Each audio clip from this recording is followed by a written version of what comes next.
Her own. Okay. So anyway, so this is my my gift to your community, the paper, the Blue Dataverse paper, and then the follow-up that I really want to express again that I'm so keen to follow up with the speakers in this panel and all the people in the organization, the ones that I already met. I call them all Blue Hearts. We call ourselves the Blue Hearts. The reason for the blue pulse is actually the heartbeat of the ocean, the pulse. And in the same time is also the data coming out of the waves and the pulse of the heartbeat of the sea and the ocean and the coastal communities. So we are a group of blue hearts. We want to make a change for the blue ecosystem, for the blue economy, which is obviously related to it. So many people depend on the ocean. So many people depend on the ocean and not even knowing about. So there is so much that we need to do, so much angles that we have to look into this. And I would say that data is really everywhere, the key element to make the change, to take the measurements, to measure the impact of resolution, and so on, and so on, and so on. So I don't want to take too much of the time. I want to give the floor to the other speakers. But again, I'm grateful for being here and to be allowed to bring my message and my invitation to your group. So yeah, I'm looking forward for anyone to reach out to me. My preferred network is on LinkedIn, so you will find me there, Tom the Block with the CK. And I would like to give the floor back to the host and thank you for listening.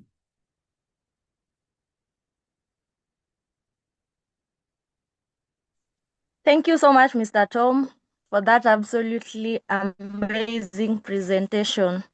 Knowing that you are both in marine data visionary and a certified Belgium bear, I have to say you have officially the only person here who has seamlessly transitioned from checking the health of the ocean ecosystem and checking the quality of our brew. We completely Yeah. trust your data and we definitely trust you. If the Blue Thank you. Pulse Thank you. platform is engineering the app, you are welcome. Thank you. Let's applaud him. Thank you Thank so you. so Thank you. much, and you can continue being on the platform as we wait for the Q and answer at the end of the session. If I can just thank you everyone. If I can just pick into that beer thing because I didn't talk about beer because when I talk about beer I'm gonna fill the whole 2 hours. But I am a beer sommelier, and even to make the link, I even have a beer that we're gonna release next season, and it's called Corale. And the beer, the revenue of the selling of the beer, will be straightforward to the restoration of ocean floor. So this is one of the things that we can definitely also follow up on to bring Corale ocean floor restoration beer to your community with the Belgium quality stamp. I rest my case. Thank you. Thank you so much. We are moving on so well, and now we move to the next, our second speaker, who is Miss Torten. She's our distinguished second speaker, joining us from Israel. Ms. Torten is a highly accomplished project director in sustainable aquaculture with over 20 years of experience in aquaculture, biotechnology, and sustainable innovation. She has successfully led product development from concept to market and managed international collaborations. She has built strategic partnerships across Europe, Latin America, and Middle East.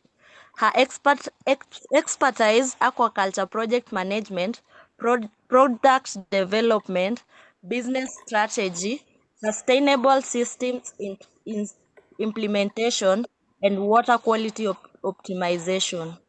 Throughout her career, she has remained committed to transforming innovative ideas into scalable, sustainable solutions. We are truly honored to have her with us today, and we look forward to learning from her. Please join me in giving a warm welcome to Ms. Torten. The stage is yours, ma'am. Thank you so much. Thank you very much. Okay, hello everybody. It's really honored to be here today. Thank you very much for inviting me. I would like to share my slides.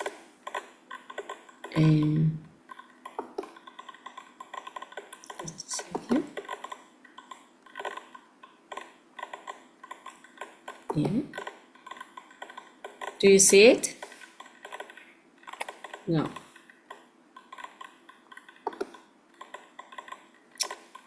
Just a second. Oops. Can you hear me? Yes, we can hear you, but you have some sounds in your background. Yes, I'm trying to share.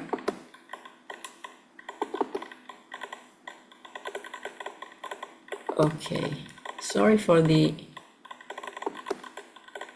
inconvenience. Good. Okay, as I said, thank you very much for having me here. I'm really honored. And as being a woman in this industry, I'm very, very happy to meet more and more women joining us. I would like to say that successful aquaculture is not about technology alone. It's about people, it's about collaboration, and it's about system thinking. And that's what I'm going to present to you today. About myself. Well, I've been 25 plus years in the industry, in the aquaculture. My work started from research and development to commercial production, commercial fish farming, and today I'm involved in a commercial zero RAS shrimp farming here in Israel. And my passion is connecting science to practical solutions. Now, why sustainable aquaculture? Well, in the last decades, we have a growing global population, which means more food is needed to be supplied. There are the climate changes, the water scarcity, and sustainable food production is no longer optional. It must be. It's very important to understand that sustainable is not a slogan. Sustainable brings everything to work together in balance without leaving as less as possible effect on the environment. And real success happens when all three works together, when people and the social responsibility, the environmental, and the economic viability. Okay, just a second. Okay. Every project looked simple until you start it. What we see on land is not what we have to deal under land. And most of the people see farms from the top, but everything that I can see is everything that is under. And that's how we can succeed in projects. We can see the technology, we can see the production, and we can see the infrastructure. Well, we don't see the leadership, the people, the water quality, the biology challenges, biosecurity, regulation, market, data monitoring, communication. All of these are very, very important to take into consideration when we're talking about valuable, economical valuable project.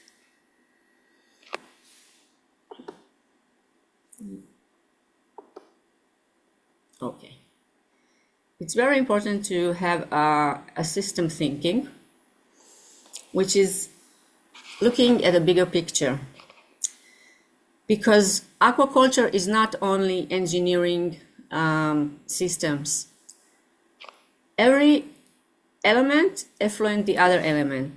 So when we're coming to a project of and we would like it to be sustainable, we must look at the project from the top. We must see the whole picture from the beginning. So that will help us to get less and less problem on the way. We will be able to expect the difficulties and the problem, and will know how to solve them.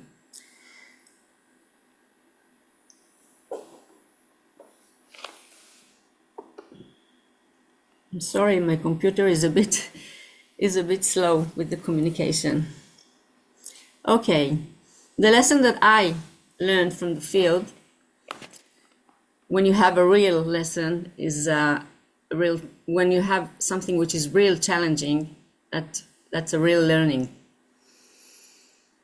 Okay, one of the main challenges, especially when I worked in the fish farm in the sea, is unpredictable environmental condition.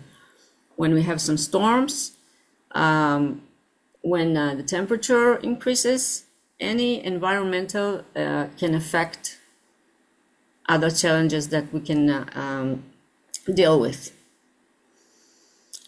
Having a good team is something very important. People, from my point of view, people are making the difference. So it's very important to put on together the right persons that can collaborate and can work in a very good way together. The other thing is, because we're talking about aquaculture and because we are not talking about volunteer work, we would like to make profit out of it. We always have the market pressure. And it's very important from that point of view to decide what type of species you'd like to grow. When we start the project, something that I learned from different projects and different assessment of projects around the world, when I come to a place after they wanted to check if it's possible to build a farm there, the first thing I ask, what is the market? What is the market and what is the price of the market? And then we go down drill until the last rope we put in the farm. So it's very, very important to have a big vision of the project.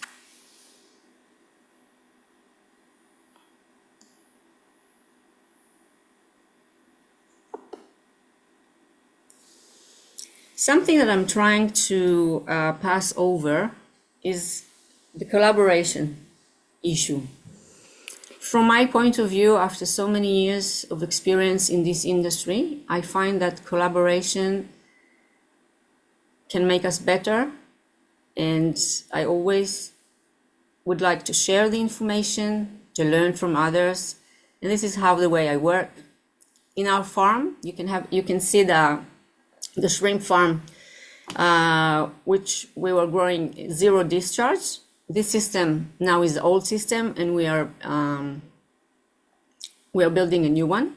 I hope that I will be able in a couple of months to share some photos. I do a lot of collaboration with a non-profit organization here in Israel. There is one called Innovation. And on the right, we can see some project that I did in Chile with the salmon industry, while I was working on development of natural product to the industry. one of the products, which is my very beloved baby, I would say. It's a sedative sourced by plant, by lavender. And this product was marketed in Chile. So when I'm talking about collaboration, I mean that every person I meet from this industry, from my point of view, can supply me another step in the industry, another solution. So I really believe collaboration changes everything.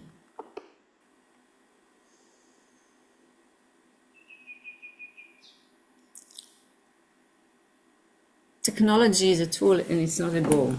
Nowadays that we have a lot of developed technology and we have the AI, we basically, in some cases, I found people that are feeling like it's going to replace them in the farm.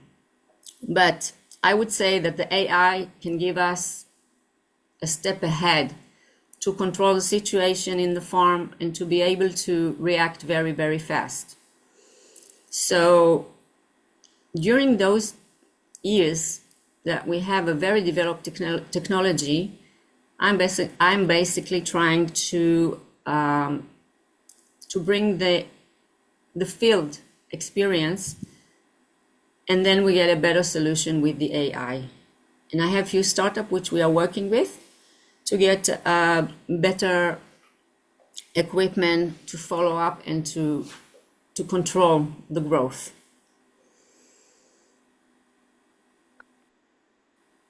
So basically innovation is better outcomes for people and the planet and the future generation.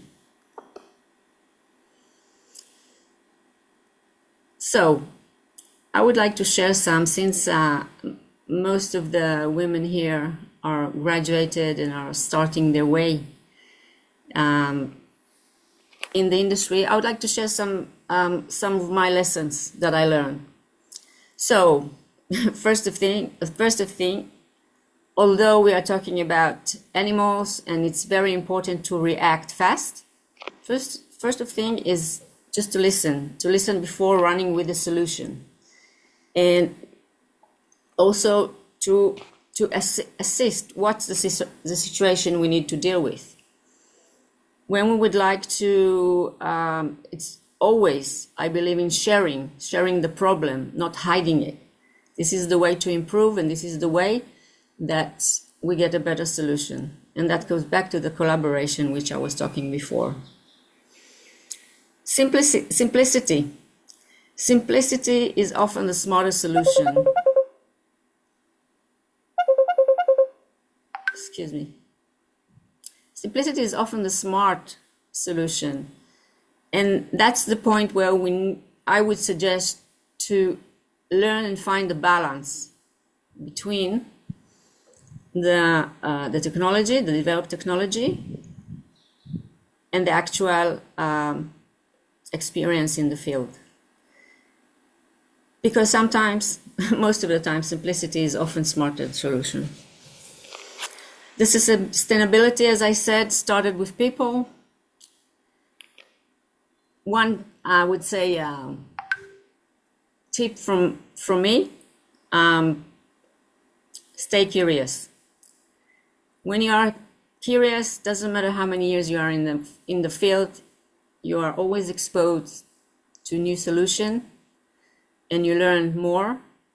And for myself, it brings me to be more and more with global connections, and it's really helped me to move forward and learn more solution and more ways to deal with problem in the farm. As I said before, never stop collaborating, and of course, enjoy the journey. From my point of view, since I'm coming from the industry itself, and I'm dealing with a farm that will produce almost 60 ton shrimp per year in a zero RAS system. And from the other hand, I'm dealing with some development of product from the sea to the agriculture, and from the agriculture, from plant extract to solution to replace chemical in the farm. And this is the first step of sustainability that I would think of. So my way is going to be always following a sustainability way of work.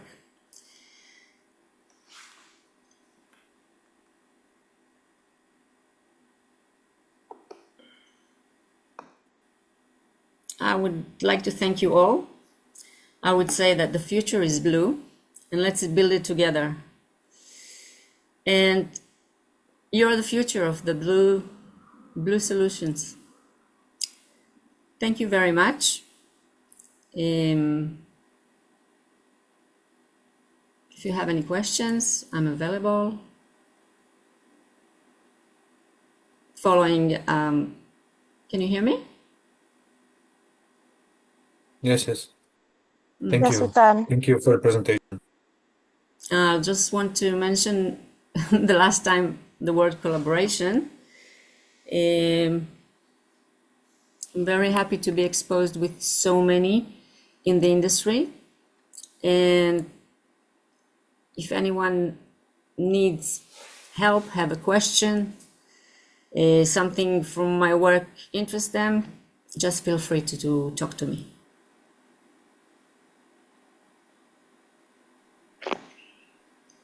Okay, thank you. Thank you so much, Ms. Torten, for sharing your incredible expertise with us. Your global experience and commitments to translating aquaculture is really incredible. We are grateful for that and for the valuable insight.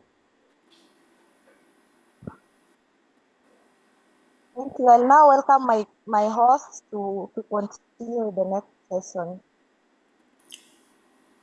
Yeah, thank you, Christabel. Now, it is an absolute honor and a deeply personal privilege for me to introduce our next distinguished speaker. Not only is he a renowned global expert, but I also have the distinct honor of learning from him firsthand as my own college professor. Please welcome Dr. D Kesavan joining us from Tamil Nadu, India. Dr. Kesavan is an assistant professor and head of the Department of Basic Science at the College of Fisheries Engineering, TNJFU. Globally recognized as a top 5% scientist worldwide, he earned his PhD from Sinjo University in Japan and completed his postdoctoral research at Chongbuk National University in South Korea. He holds an incredible portfolio of over 80 research papers and 15 patents. His research focuses on cutting-edge fields like bio-nanosensors, smart packaging, and water quality. What makes Dr. Kesavan's work truly revolutionary is his philosophy on innovation. While many scientists design technologies that only work in high budget labs, Dr. Kesavan is a master of low cost technology. He takes complex concepts like nanotechnology and smart packaging and strips away the high cost, turning them into affordable real world tools that our local fishermen and fish farmers can actually use. He's proof that world class science doesn't have to come with a world class price tag. Ladies and gentlemen, please join me in giving a warm, resounding welcome to Dr. D. Kesavan.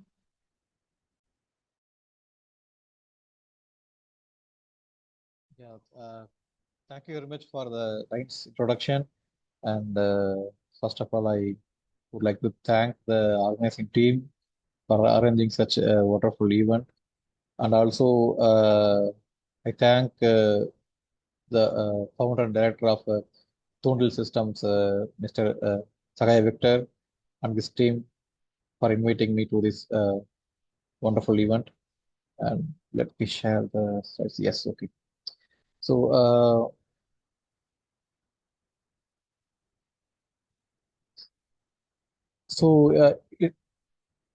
in this session, I would like to share some of my work on the field of biosensor technologies for sustainable aquaculture and seafood quality assurance. It's a kind of more of a academic research that about to turn into a industrial product. Let me start with a brief introduction about my own university. I am coming from Tamil Nadu Dr. J. Jayalalitha Fisheries University. It has 40 constituent units in and around the southern state of Tamil Nadu, and it's one of the leading university in India in the fisheries sector. And we have different campuses. We offer different undergraduate, postgraduate programs in PhD programs in fisheries and allied sectors. Let me start with the blue economy because that's the core theme of this session, right? So basically, when we talk about the blue economy, we always focus on the economic growth. But this term blue economy, in fact, comes with the important tag, which is about the sustainable use of the ocean and aquatic source. That's a key point we have to remember with us, because the fisheries sector itself is not a new one. It has been there for thousands of years. Probably one of the oldest job a man could have ever had. But when we say, when we coin such fancy terms like a blue economy, which means that it's not just economic growth, not just improving livelihood, but along with that, we are supposed to keep in our mind for the sustainable use of the ocean resources and aquatic sources. And when we talk about the aquatic sources, we all know about the total water percentage on the planet Earth. It's about 70%. We are covered with 70% of the uh, water, but the output from the water is relatively less when we compare with the land. Among the total protein that we produce, only 6% of the proteins are from the fishery sector. We speak a lot of the statistics that says lakhs of tons of fishes are produced or catched from the ocean, but still our contribution to on a whole is having a lot of scope for expansion. That is why we say this fishery sector is a growing sector, and in recent years we say it's a fast growing sector. Okay. When we say fishery sector, it's actually including the capture fisheries, aquaculture, seaweed farming, the innovations in the marine biotechnology, and sometimes it includes the coastal tourism also, gets which generates more revenue along with the production of the aquatic animals, among other services. And of course, we all know why ocean is very important. Ocean resource is very important. It's because of the food security. It gives high quality protein. It gives job for billions of people. Millions and billions of people depend on quality protein from this sector. And the biggest challenge we are looking forward is the ever-growing population. It is expected that by 2050, global population could reach about 9.7 billion. And what we need is growing more fishes, but at the same time with fewer exploitation of the environment. That is the highest important thing I would like to emphasize here. And when we talk about the blue economy, why we need as engineering driven solutions for solving this kind of future problem or the current problems. It's because the fishery sector itself require many of the monitoring systems like water quality sensors, aeration systems, feeding systems, and disease sensing systems, traceability problems. For those kind of things, engineering, in fact, enables real-time, data-driven, and rapid decision-making systems. So engineering can give us really good solution in this sector. Engineering is one of the best way we can improvise the fishery sector itself. As I said, fishery sector is not a new one, but still it can be improvised by means of this engineering interventions. Most of the times when we say fisheries engineering, people coin the things like, okay, it's about the gears and crafts, and sometimes about the boats and the ships. But actually, it's more than that. There are several things within the aquaculture and the fish processing industry, post-harvest industry, where the fisheries engineering can contribute a lot. I would like to give some of the examples back in this sector. I work on the, as mentioned in the introduction, I work on the field of biosensors. In fact, for thousands of years, again, people have been working in this fishery sector with the available knowledge and facilities, and they have already developed standard protocols for culture or post-harvest processing or something like that. But the thing what we understand is for intensive aquaculture, for modern day aquaculture, where we require higher production rates and high stacking density, there we need smart technology, not the time consuming technologies that we currently use. And we should not be lab dependent. Okay. And it should not be like the technology itself should not require professionals only to operate them. It should be a layman friendly so that anyone can use and anyone can get the output. That is where the biosensors come into the field. I don't want to go into the details of the biosensors, I mean the basics, but I just want to mention one thing about the biosensors. In fisheries engineering, the problem is not about the sensing. The problem is sensing the complex environment of the aquaculture sector, aquaculture water, the seafood matrices. Because when we talk about development of sensors or new technology, to be honest, most of the technologies are already available in different engineering and technology sectors. All we have to do is adapt them and convert them so that they can be suitable for our sector.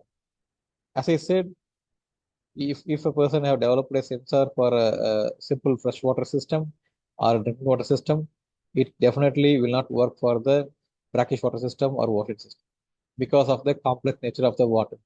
So basically, all we have to do is adapt them and improvise them as per the requirements in the field.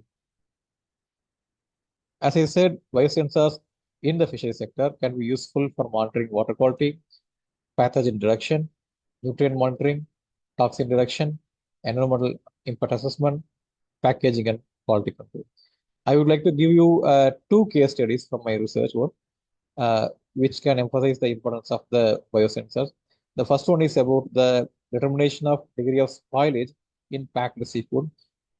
We focus this research based on the export, and so that we will stop the returning of the shipments, like shrimp shipments, fish shipments, which are returning back because of the spoilage or because of the antibiotic residues. So if we can develop some biosensor, it will be useful. When we talk about the fishery sector, specifically the post-harvest losses, in India alone, it is about 9 to 10%. We put up a lot of energy, time, and money, even the technologies, to increase the productivity. Government and private sectors both involve a lot so that the production increases. But the problem is we simply lose about approximately 10% of our catch fish or the cultured fish through the post-harvest losses. So how about we develop technologies where we can reduce the post-harvest losses? There are many technologies or many ways where we can employ this concept for development of technology for reducing the post-harvest losses. I focus on the packaged fish. How to determine the packaged fish spoilage. I have given an example of spinach here. Here they use some kind of sensor which changes color depending on the quality of the product packed in this one. Even there are drinks or the products which require frozen condition, and they can also they also already, these are the sensors already in the market. That's what I mean. But when we talk about the fishery product, many of the times we do not see such sensors. Okay. The major problem with them is that unlike other food products, fishery products come with lot of moisture, and this moisture can interrupt with any sensors you try to build within the system itself, the package itself. So we thought, why not develop a economical, user-friendly, and non how to say non-toxic to the fish product. A sensor that is not toxic to the fish product, because when I say we can place a sensor within this package, it should not increase the price of the package. The second one, it should not contaminate the fishery product, and of course it should be easily address the concern of the consumer. It should easily say whether this packaged fishery product can be eaten or taken by the consumer. So such kind of information should be given by the sensor, and again it should increase the cost of the package. In that sense, we developed some of the colorimetric film sensors which give different colors depending on the quality level or degree of spoilage of the packed fishes.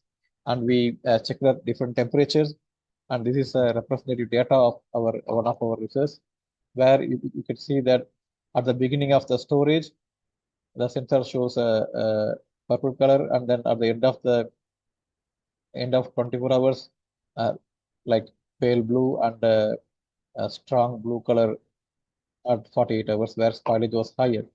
We even correlated the data with all standard norms like total volatile-based nitrogen, microbial analysis, sensitivity analysis, everything, so that we can confidently say that if one of the developed sensors show this color, then this package should not be consumed. That's bad for consumption. Okay. So such kind of small and smart sensor is required for processing sector, so that we can increase the confidence of the consumer. The biggest question many of the students today ask, how will be our employment in this sector, fisheries? Very simple. You want employment, you simply increase the per capita fish consumption in the field. So how to increase the per capita fish consumption? I can give you one simple idea. Increase the confidence of the consumer by giving them confidence on your fishery product.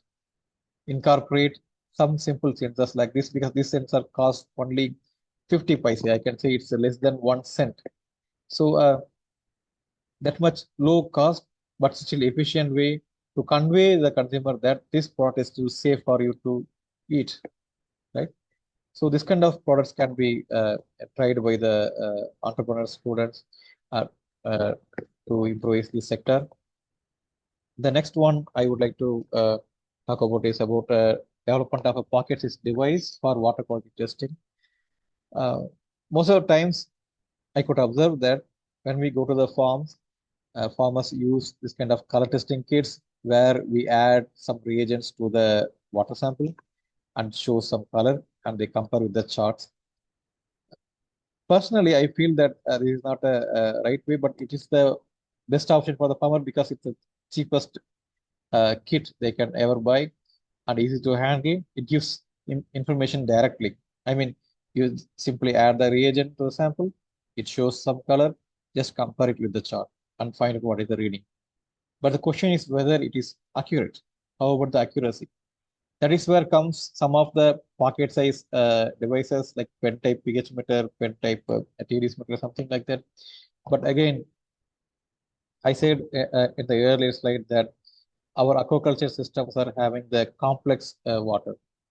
They have the water quality, like it's not just the fish that lives in the water. There are phytoplanktons, there are zooplanktons, there are some other aquatic animals, nature animals, microorganisms, the fecal matter of the fishes, the excess feed, and the decomposed feed and other animal products. Everything is in the water. It's not just the pure water that we are trying to assess, but we are taking a complex water system to assess its quality. When we talk about the electrochemical devices, so far they are the known best devices. But the problem is the complex water system we have in the fishery sector can cause problems. For example, they can cause biofouling problems on the electrodes. After 3 or 4 times, maybe 5 times of the testing, your device may not work perfectly. They will still work, but they will not work perfectly because the electrochemical devices are functioning basically based on the electrodes which touches the sample. So when you touch the sample, whatever in the sample, they also attach on the surface of the electrodes. So it will definitely affect the performance of the devices. And moreover, the cost, maintenance, and the technical knowledge required for using these instruments, like the standard laboratory scale pH meter or something like that, it requires professional knowledge for calibration and maintenance also. So we thought, why can't we make a device which is low cost, because a standard pH meter, laboratory scale pH meter in India, digital pH meter, is costing about $150 US dollars to $200 US dollars. And the color testing kits, they cost like $1 to $5. Very, very economical. Okay. So we thought, why can't we arrive at a solution where we can have a easiest technology, visibly distinguishable, yet gives the digital reading. So that is where we developed a technology. Okay, so this is our proposed solution. Whatever the for the students, I would like to say, whatever the solution you want to make for the fishery sector or the farming industry, you should keep these key points in your mind. It should be visually distinguishable. You should be able to give your technology should be able to give the digital value. It should involve less skill, and farmers do not like to calibrate instruments. You just take the instrument, like the color testing kits, and keep in the sample and get the value. It should be like that. And economical. What are the technology you are trying to give to the society? That should be economical. Only then there will be adaptation and portability. No one wants to take a pH meter, laboratory scale pH meter, which has lengthy wires and requires electricity connection to the farm, where we have to walk for a very long distances. If we have a way to if we have a way or portable systems with us to test the water quality, then it is more easier, right? So what are the technology you think in your mind? It should be the portable ones. So this is one of the portable device we have developed in our lab. This is the photograph of the initial stage of the device, and we developed it initially for estimation of the nitrate. Then we expanded it to estimation of pH and some other metals like nickel and copper. Even we made trials for estimation of dissolved oxygen. We all know the standard device for estimation of dissolved oxygen costs a lot, right? But our device, it's a kind of the total manufacturing cost of this device, including the reagent, is about only $5. That's I would say that's the biggest achievement. And the size of this device is exactly the size of our mobile phone. We want it compact. We want it to show some reading, and we want to get the accurate value. We tested this device in and around the farms in the Nagapattinam region, and we found it's highly accurate. The values are really good, and in fact, we sincerely hope that in the near future, either ourselves or some other group or industry around the world can come up with a multi-parameter device which is economical, which can give accurate reading, and which can be easily adapted by the farmers. That's the highly important thing, because as a researcher, we can develop n number of technologies, but what about the adaptability? That is the biggest question. So whatever the solution you think of, just keep in mind and think like a farming community, so that you will be able to come to a solution where it's really easy for the farmers. And as a next step, at present, we are working on development of this portable device technology for reduction of pathogens in our initial experiments, I'm not showing it here, but in our initial experiments, we have been highly successful for reduction and quantifying the Vibrio species, pathogenic Vibrio species, the water in less than 3 hours. We still continue our work to distinguish between the species. So this kind of engineering interventions can be highly useful for the fishery sector, leading to the development of the blue economy.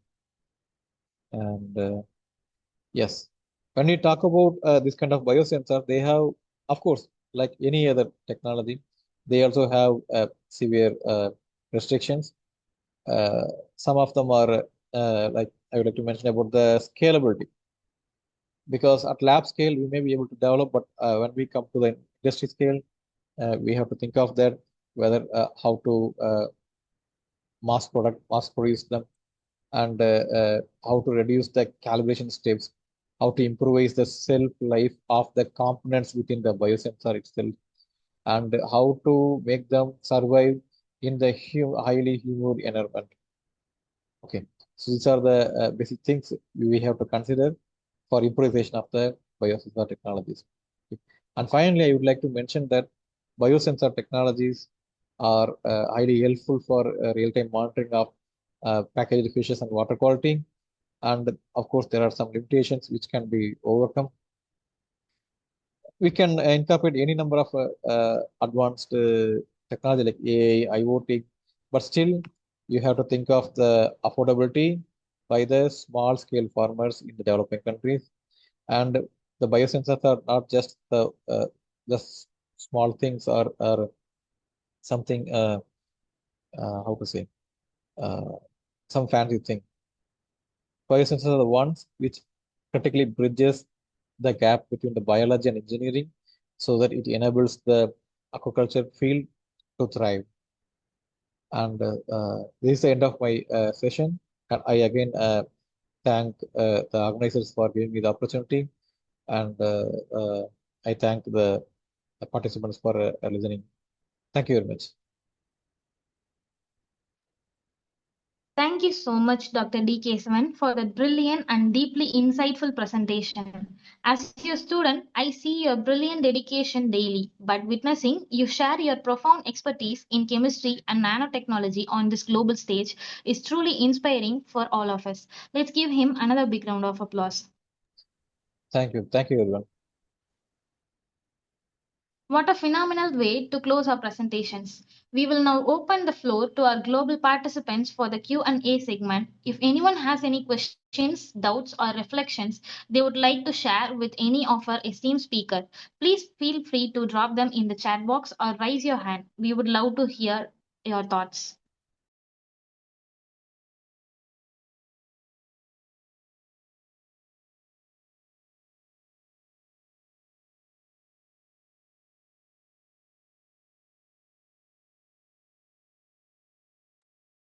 Hello, can I start the presentation?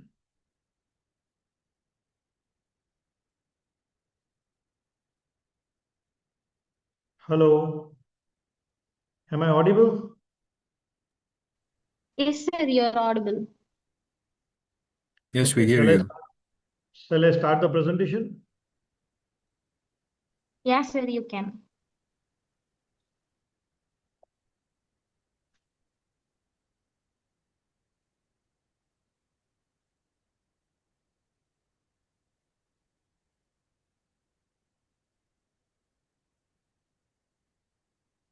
Okay.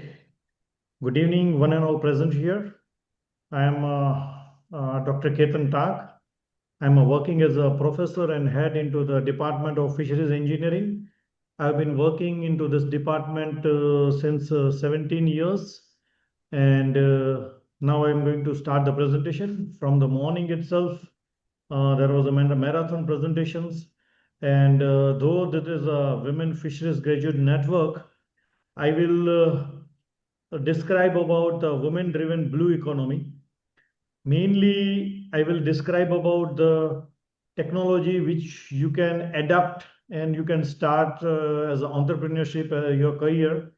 and at the low budget. So all the technology, whatever I will tell, that will be a low budget technology that you can utilize for your development. So now we are telling about the women empowerment and all, but the thing is that in our fisheries sector, women is empowered since its inception. So when the people have started fishing, that time women is looking after the house and selling of the fish. Women into the processing industries, they are looking after the peeling and then processing and then grading and then drying, that all the things, and then after marketing, fish selling, that all work has been done by the women's. So in a fisheries sectors, we cannot say that we have to empower the women. Women is already empowered. When we are watching the women participation rate, so in the post-harvest sector, you can see 62% of the women's are participating. In value chain, their share is 40%, and primary production, it is the 24%. So that is the data from the FAO. So you can imagine that in the post-harvest sector, already women is dominating.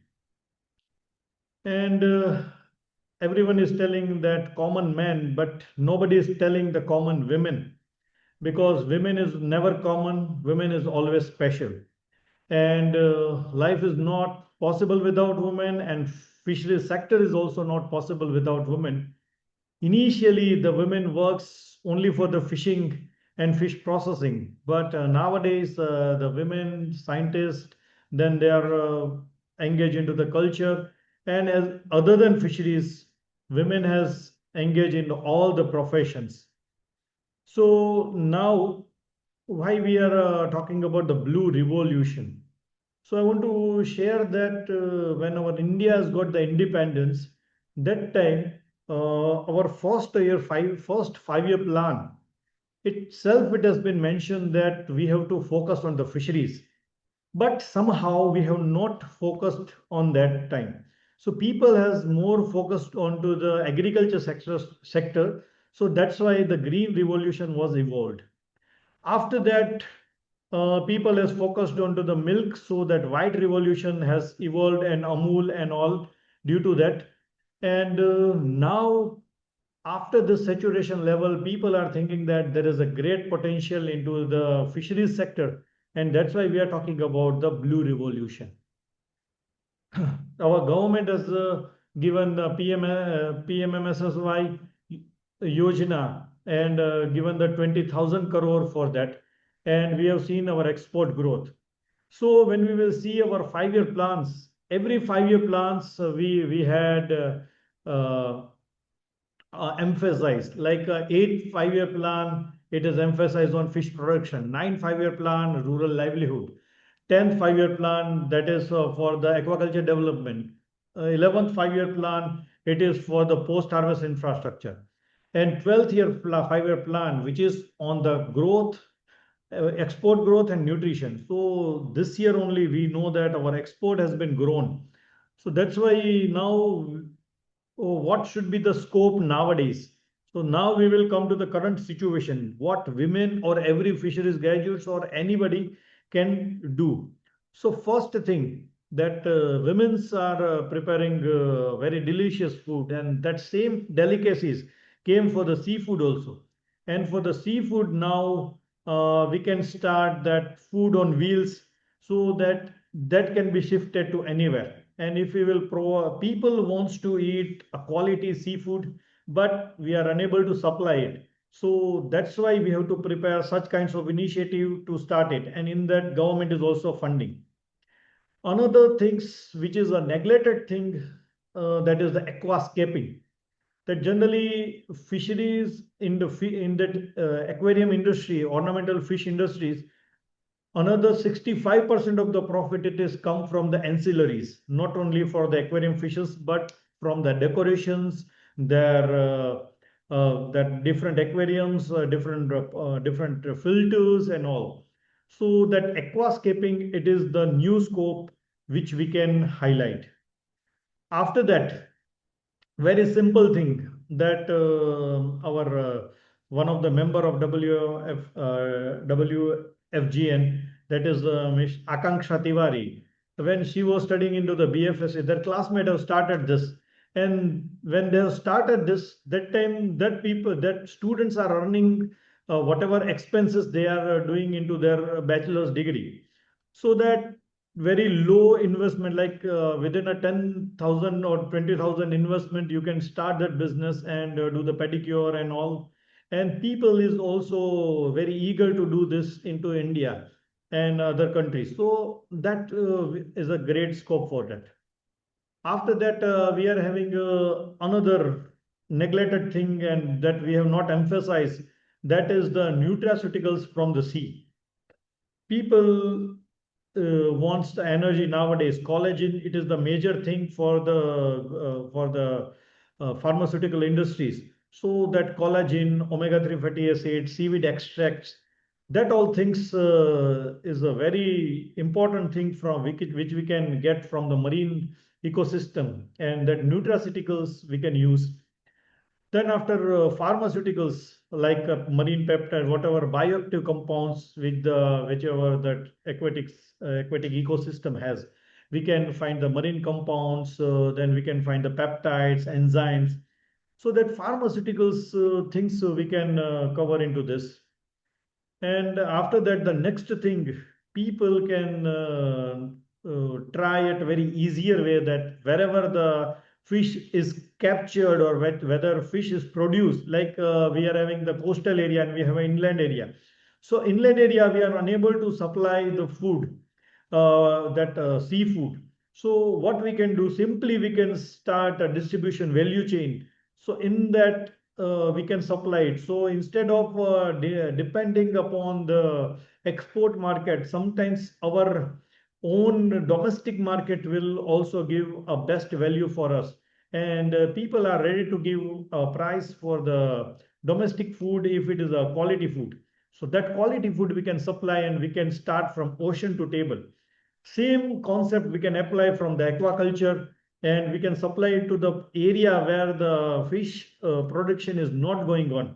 So that we can do through this ocean to or farm to table, farm to fork concept. Another things, people are fond of eating tasty foods, but they want ready to cook food. So ready to cook food, like some chutneys are there. Our student is preparing this kinds of things, and it is very popular thing. Some students have started the fish pickle. That fish pickle is also people has get the good response. And nowadays people have started some snacks like wafers and that all other snacks people are using, and dry fish product also people are using it. Now everyone wants to eat a hygienic fresh seafood. So through this we can make a channel, and through this channel we can start the seafood also. In after that seafood, we can also talk about the dry fish products. So you can see that there is so many packets of the dry fishes. So that also we will get a good market if we will do the marketing, and we will put the value chain for this. Then we have a vast coastline everywhere we have, but we have not utilized this resources. Only few countries are utilizing this resources for the aquatourism. So for the aquatourism, like snorkeling, scuba diving, sport fishing, then that seafood, that dolphin shows and all. So that we can do, and that aquatourism we can promote it. Then after very like earlier, that fishing tackle was very costly, but nowadays it is a very cheaper way you can get it. So wherever coastline is there, wherever some tourist places are there, you can start this sport fishing into that area as a hobby. So that will be the today's hobby will become the tomorrow's profession. So that also you can try during your graduation. Also you can do this all that exercises. And one more thing is that our government is very generous for giving some cooperative fund to the cooperative societies. So what you can do that the students or women's or anybody can make a cooperative society, and after this they can start their cooperative business, and then they can get some funding, start funding from the government also. And that, as I told you, that I have got a patent for this. So this is the net mending table I have designed it for, so that students can prepare a fishing net, and then they can also repair, means mending the net, and all the accessories like twine, fishing needle, fishing cutter, and gauge, everything you will find into this table. So I'm not taking much of the time. So, and already time has passed. So with that words, thank you very much. Feel free to contact me into this number. And thank you, organizer, for giving me a chance, for giving me this opportunity for the presentation. So thank you very much. Yes, sir. Thank you. My sincere apologies, Dr. Keten. I missed the chance to introduce you before you started speaking.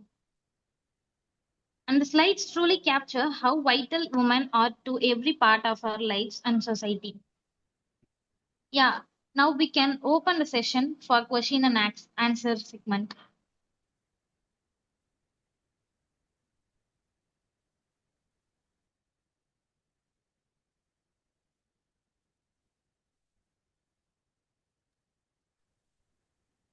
I think there is a question for Dr. D Kesavan, sir. Is there any openings for an international fishery student for application for a fully funded PhD scholars in fisheries and aquaculture in your institution?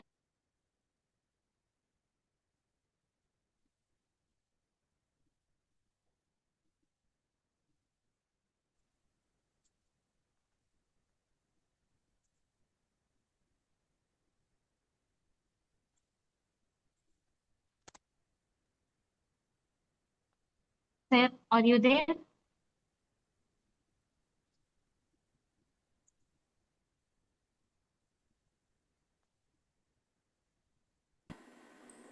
Sorry?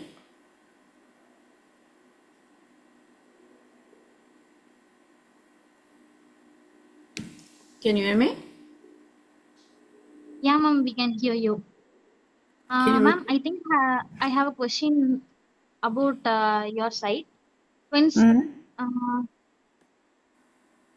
scaling up an aquaculture project from a small pilot system to a commercial market-ready operation, what is the most common technical bottleneck people overlook regarding water quality maintenance? Can you repeat the end? I could not hear well. Yes, ma'am. When scaling up an aquaculture project from a small pilot system to a commercial market-ready operation, what is the most common technical bottleneck people overlook regarding water quality maintenance?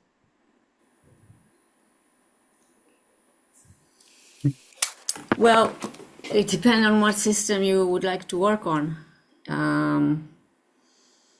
But usually when, I think the biggest bottleneck, if we're talking about RAS system, is budget.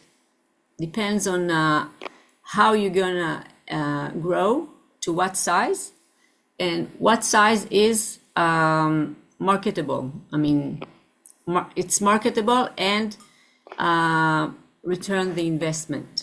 This is the most important thing, I'd say, because in terms of water treatment, then it's modulated. Whatever we do in the pilot, we can either multiple it, and so you keep it small, or when you go to a larger system, then I think monitoring is a challenge. Monitoring and controlling the whole system when we're talking about RAS. We're talking about sea cages. It's I'd say it's a budget way. It's budget. Budget. You have to see the economic potential with the upscaling.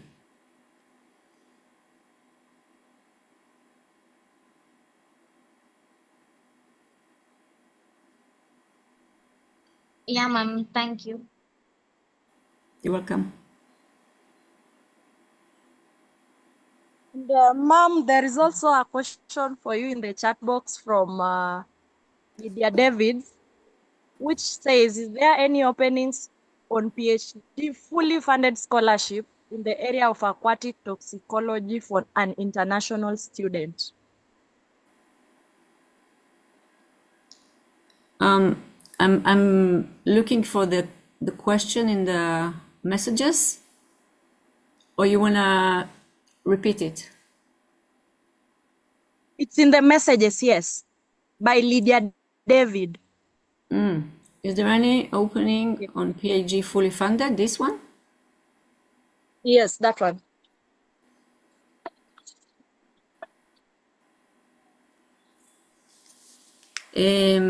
I think so. I mean, I'm the address is the academic.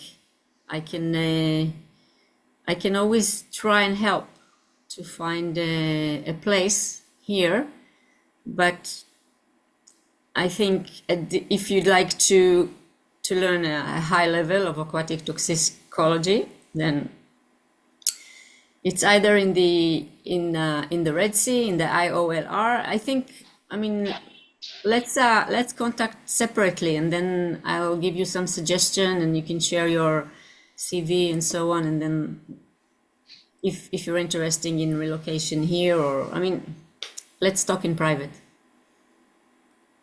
Lydia.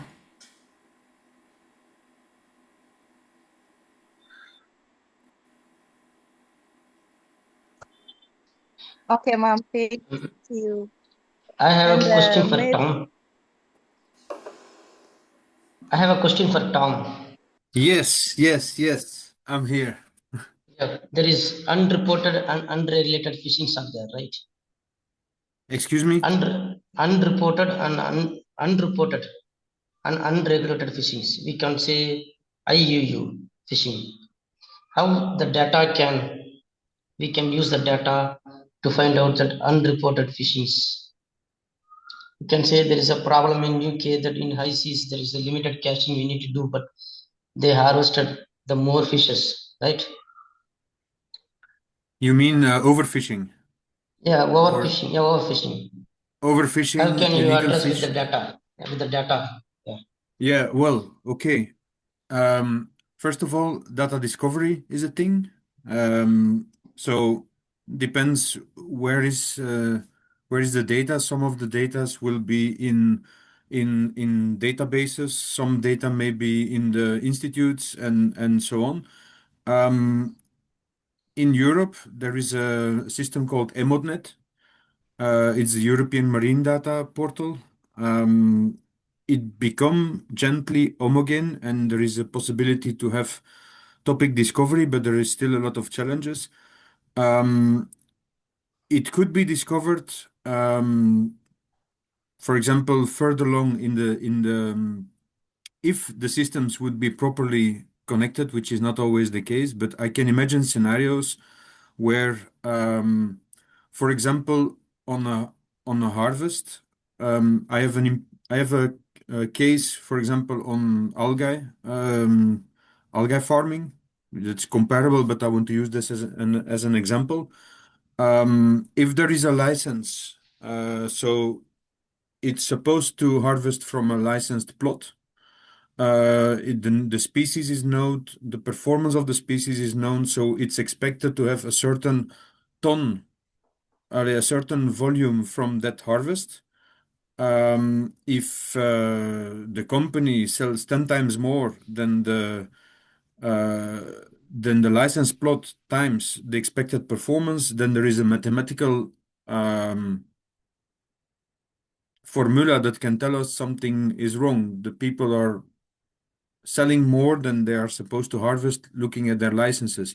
The problem in these data value chains and to detect these things is the discovery of the data and the matchmaking and the algorithms. So many of these systems are not yet or only partial possible, but with the rise of some standards, some reporting obligations, and also, of course, with the rise of AI, this is typically some of the things that will be in the future of ModNet, and I hope in many places of the world. That's one thing that's based on databases and yeah, what I just explained. And the other thing is a system of whistleblowing that's also supported in Europe in 30 different domains, and I think elsewhere in the world maybe. Citizen science, people observations, NGOs like, for example, Sea Shepherd, and other organizations that are doing illegal fishery observations. But then the point is what is done with these collections and with these evidences. So it's sometimes a long process. I think especially the Sea Shepherd organization is very, very key in that in certain domains. Now they're focused a lot on krill, but they did a lot for the whales. And I know they do a lot on the coast of Africa also. So yeah, there is not one solution to detect it, but there is different inputs to what we call the blue dataverse, and then there is a lot of hope in the use of AI to have these logical detections and so on.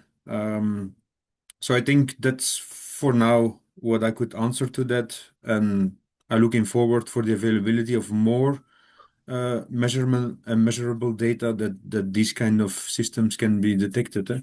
But in the books, you can only detect it if it's declared. If we are talking about a parallel market that is undeclared, then you cannot discover it in the books. Then maybe you can discover it elsewhere. But yeah, it's a challenge. But thank you for your question. I hope I at least partially answer your question. Yeah, that is fine. Thank you. Yeah. Thank you, sir. Thank you. Mitchel, ma'am.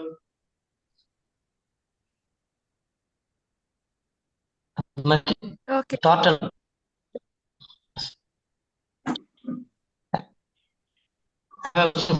Torten. Sorry? I have a question for you, please. Yeah. Yes, in RAS system, can we address these nanoplastics and EDC, endocrine disturbing chemicals, EDCs, and the nanoplastic pollutions? Can we address the RAS system? Can you start again? In RAS system? Can we address the water quality problem with nanoplastics? Wow, I cannot EDC. hear. It's Nanoplastics and EDC.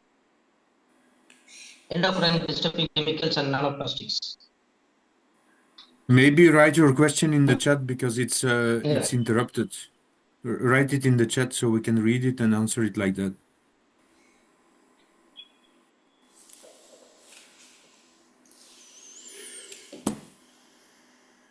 Okay, I have a question for Dr. Tom about the IoTs. Yes. They give real-time data and maybe real-time alerts. What advice can you give to those developing countries that are not in good position to start such kind of the IoTs? Where can they start so that these IoTs can work for them? Thank you. Well, I think you all have IoT. Your phone is packaged with sensors. The lightest version of a data capture it's not even the lightest version, it's just a very performant version, is your iPhone and apps that you can install on that. That's the first thing. So I don't think these days with the cost of IoT that anyone should have I mean, you have very cheap infrastructure. I don't know which specific things you refer to, but it become very, very cheap. So I would say if you don't have infrastructure or network, you always have a phone that you can also use for to collect data, because IoT on itself is not a solution, it's just a data capture. In the beginning, our alliance was all about sensors and networks. Then it became about data sensors and networks. Now it's about AI and data and networks. But the IoT on itself is only the tool to capture the data. So the real question is, what can I do to capture data? I think. And yeah, and if you have specific IoT needs or measurements and so on,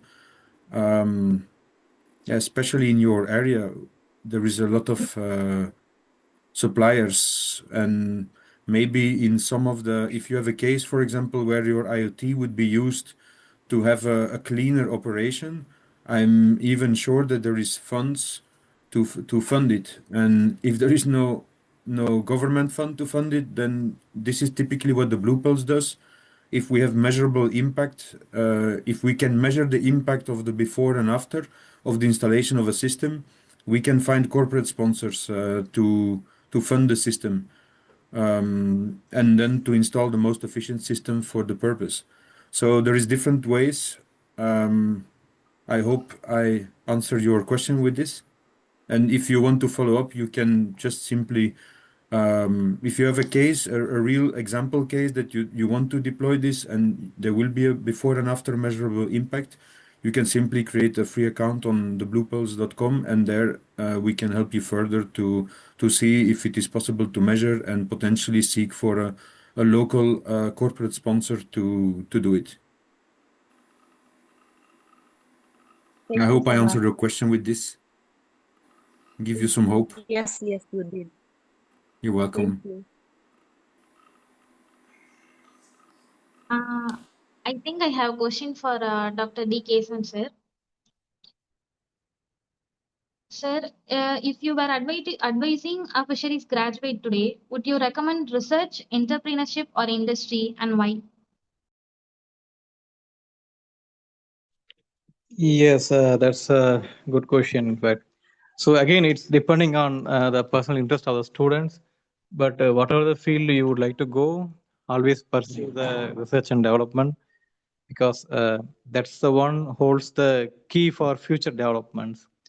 Whether you want to go to the industry, or whether you want to go to the academic, or whether you want to become an entrepreneur, you keep the research and development as your efficient tool, because in every sector, the ones who are strong in the research and development activities, R&D activities, are succeeding in very well. So I would suggest research and development is not a separate sector, but it's just like another hand for you to help you to succeed in your career.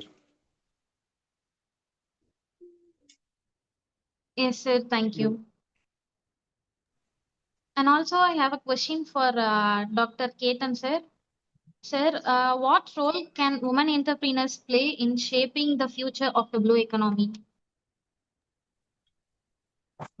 Thank you very much for asking the question. Actually, as I've told you in the beginning of the presentation, that for the blue economy, women was participated from initial stage onwards. And now, so many fisheries graduates are thinking that, like aquaculture and all, they are not getting a job into the farms and all like that. But for the women, there are having opportunity like they can start a seafood restaurant, or like they can start a restaurant into the wheels only. So they can transfer it at anywhere. So that is one good opportunity. Second thing, as I've told you, that that food spa. So that food spa, it is a good opportunity for the women's. And aquascaping with the that food spa will be also a good opportunity with the small investment. So I think that is a good opportunity. And one more thing I can say, that if the women is participating into the value chain, it will be the great potential for the person who is not eating the seafood into the inland sectors. So I think that will be the great opportunity for the women's, for the fishery sector, for the blue revolution. Thank you. Yes, sir. Thank you. Is there anybody who needs to ask any questions in the session? I have a question for Ms. Torten. What advice can you give to someone, a fresh graduate who has just come from school and even don't know where to start in their career? What advice can you give to them so that they can have a good career, aquaculture, fisheries career ahead of them? Eh, I think the most important thing is curiosity and flexibility way of thinking, because that will open you to different opportunities, and also to learn more, to learn from the field. From my point of view, it's very important to stick to something that is more interesting to you.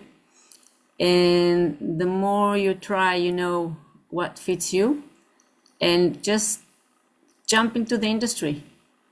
Farm, hatchery, feed factory, depend what interests you. And the other thing, as I said before, collaboration. So keep a network with people from the field, follow their work, and keep in touch with them. That's what I would say. Another thing is to understand that this type of work, in order to succeed, it's very important to have a contact between the field and the lab. I always kept the information when we develop product. I kept the information from the result in the field to the chemist, and vice versa. This is how you also improve your collaboration, and yeah, and keep going forward. That's it. Ma'am, can you hear me now? Yeah, I can hear you. In raw system, can we address nanoplastic and endocrine disturbing chemicals in raws? Because it's a closed cycle, right?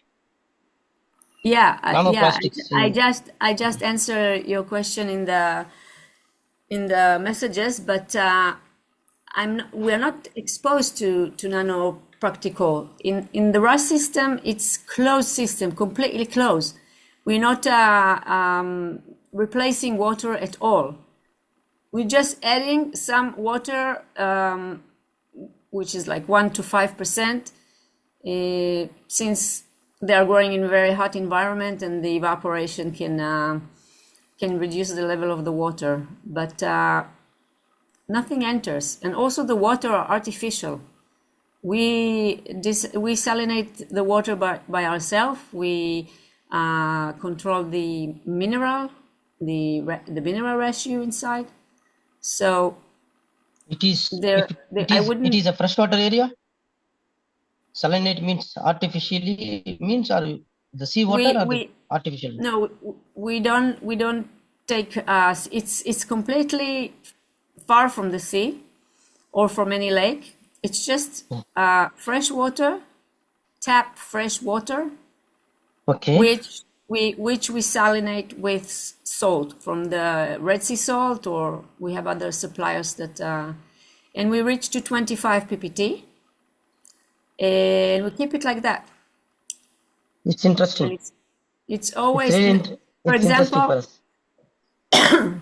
for example, Victor, yep, as I said, we are building the farm, we're upscaling and building the farm, and the biofilter is also going to be bigger. In the meantime, while we are not growing shrimps, I'm keeping the water in the old system, because they are very, very expensive, not because as water, but also because of all the minerals inside. Once we finish operating, we will move it to the large biofilter and start working them. Yeah. What will be the profit ratio? CBA, cost benefit analysis? 50%. 50%. I mean, not 50. It's like, yeah.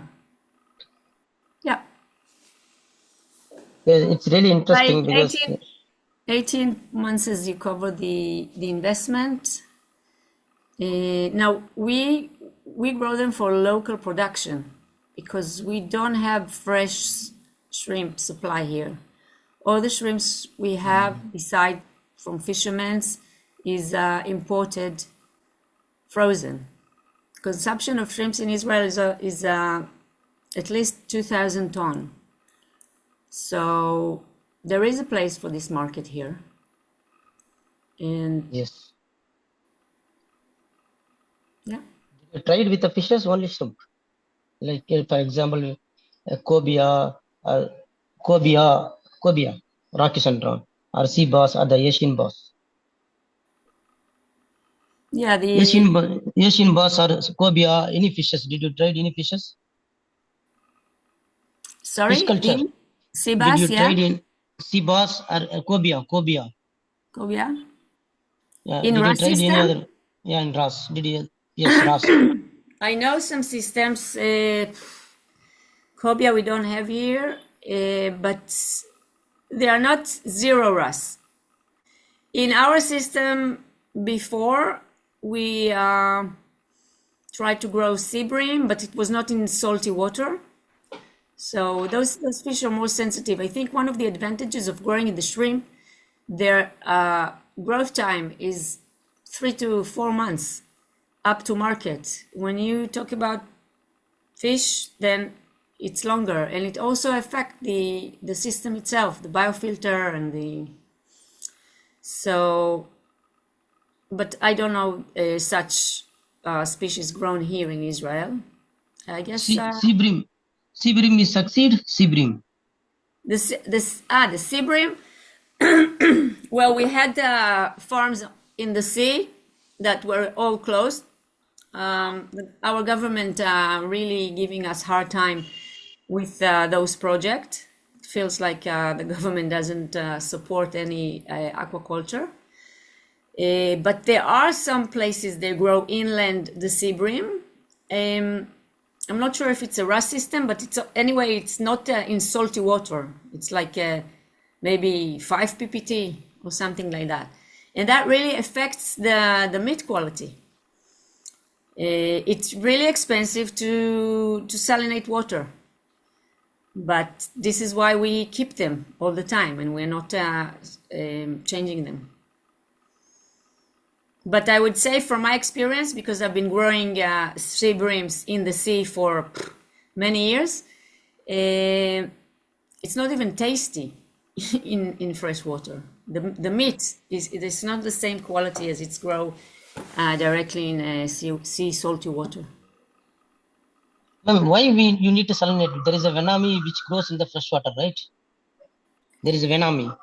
Yeah, there is vename growing in fresh water, I know, but then why salinate water?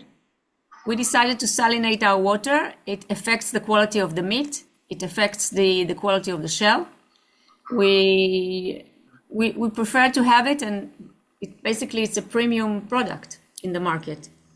The fresh water, we even try different levels of salt, and this is the optimal we find that gives us the right result. And then we have also the mineral ratio in the system, which also affect the shell, the shell production especially, and then molding and then growth.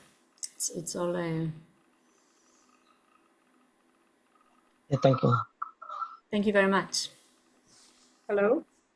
Actually, I have a question. To me? I have a general question to all of my speakers here today. As I know that you all have worked at some point at field and gathered data from it. So I'd like to ask, what is the biggest reason that women are not that much involved in this industry, and how we can address this problem? Because in my country, I know that women are not much involved as much as men are involved in this sector. So how can I ask all of my speakers, please? I would say that in my time, I entered to work in the farm following some, I was a diver before that. And beside of being a biologist, and this is how I got into the farm. But at my time, there were not much women in the industry. And actually, more and more women getting in, and I don't want to sound feminist, but from my experience, since it's in our nature to take care, to look at things, to see details. So in many places that I met, there are women. There are women. I don't know if it's a matter of culture, because it includes sometimes physical work, or I don't know why. It depends. It depends on the places where you work. I can say that in Chile, for example, I think there are more women in the industry than men. It's you just need. For example, when I start my career, most of the farmers were men, and I had to deal with them. But once you become professional, things is going better, and I think it's a matter of culture. I'm not sure. Yeah, but the government can support that. I mean, businesses, in some cases, businesses that are hiring women, sometimes the government support them, and it's just a matter of changing the culture. So Maybe I can also other answer on the because please, we sir. have I'm lucky. Actually, in my space, it's the IT and technology. There's mostly men, but I'm lucky because my organization is woman-led. Our Secretary General is a woman, and in the secretariat and in the even the steering board and the different working groups, there is a lot of women. Also, other organizations like just thinking one of the partner organizations, BDVA, is also woman-led. And on my own company, I'm very lucky also because in the 5 people of the core team, we have 2 women. And so, yeah, but I think it's, yeah, I don't have an explanation about it, but I would absolutely vote for matriarch society. And I also would hope that the Aqua Queen organization would also allow some men to come in because to collaborate. Because sometimes there is this About that. like women organizations that are absolutely close to men, and I think that's the reverse discrimination. So let's just work together. I don't want to be discriminated either. Our door is open, but yeah, I'm lucky. But it's true that normally in the space it's mostly men, and especially when you go into the politics and the decision makers and so on. But in research, more and more we have women, and they are very performant with eye for detail and hyper intelligent and caring in a different way with different, I would say, different angles, and especially when we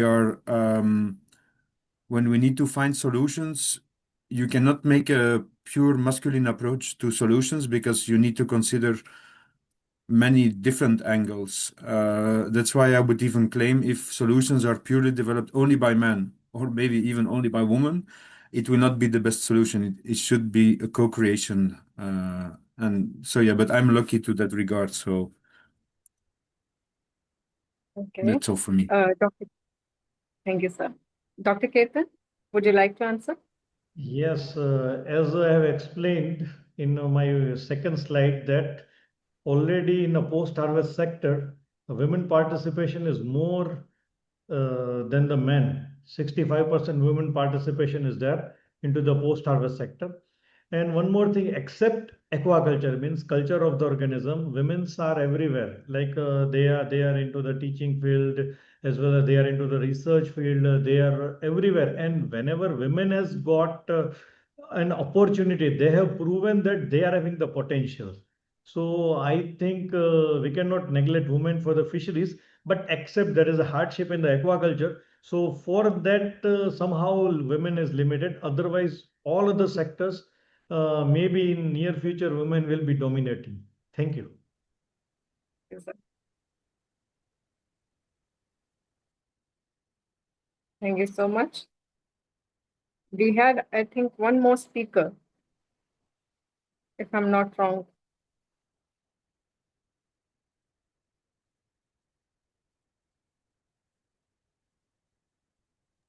Dr. Kesavan, would you like to add something in it?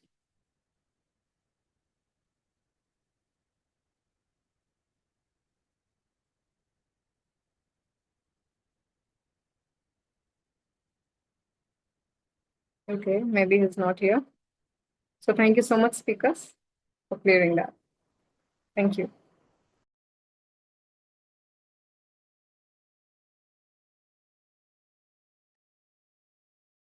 Yeah, is anybody there to ask questions?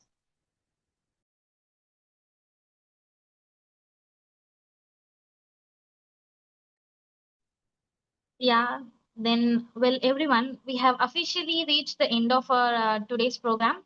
Our brains are completely full, our notebooks are packed, and I'm pretty sure we all have shared incredible insights, discussed massive regional transformations, and yes, successfully avoided falling asleep during the post lunch slump. I want to give a massive thank you to all of our incredible speakers. It is not every day you get scientists, professors, research scholars, and entrepreneurs sharing the same room and the same vision. Thank you for the incredible discussion, the brilliant questions, and for keeping your energy high right until the end.